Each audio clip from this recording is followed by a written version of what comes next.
guys? This is Anthony from Anthony's Customs, and for this review we're looking at the SH Figuarts Gohan figure, Son Gohan, Super Saiyan Gohan.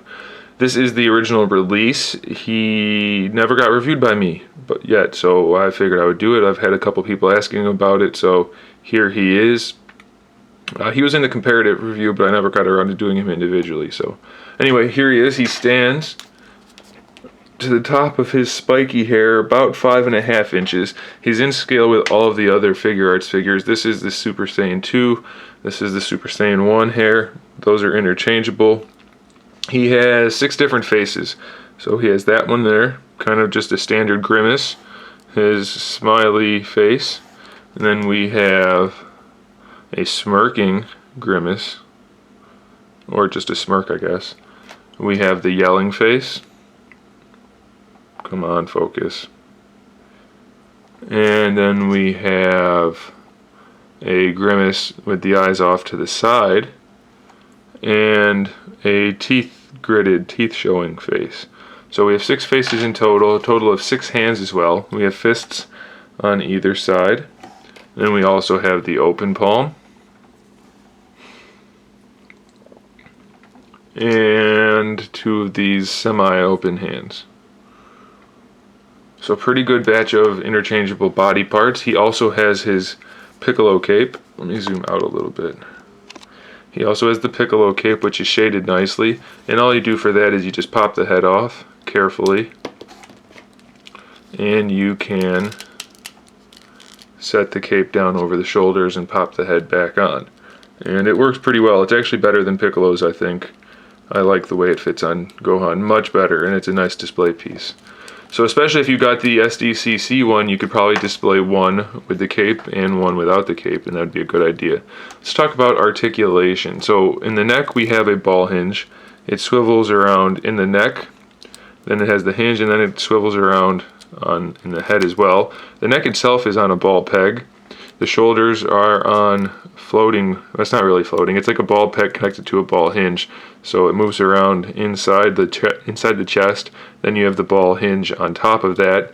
The shoulder pad itself, or the shoulder part of the clothing, is on a little ball peg in there, so that can just move with the shoulder. You don't have to worry about gaps showing once you pose it, so you can use the ball hinge freely.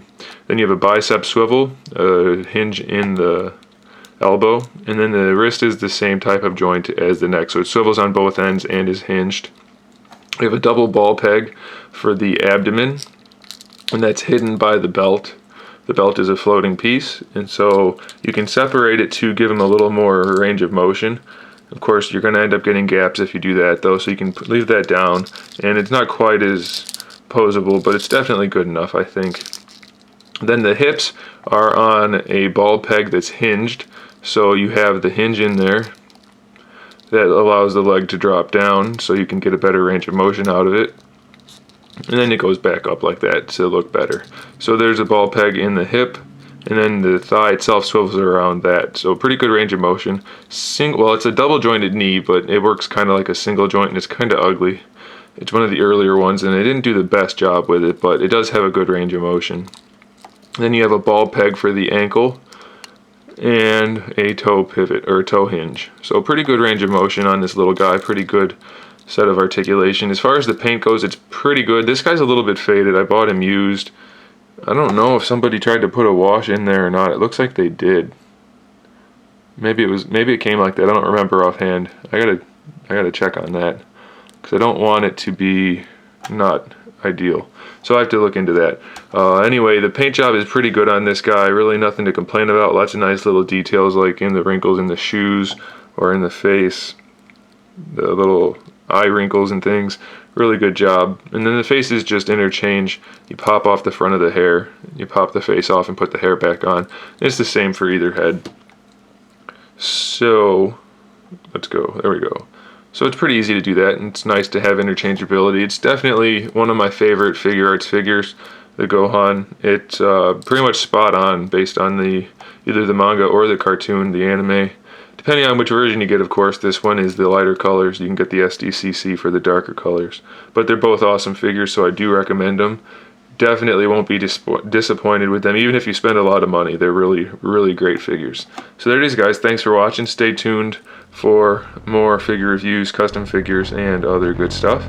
In the meantime, keep collecting.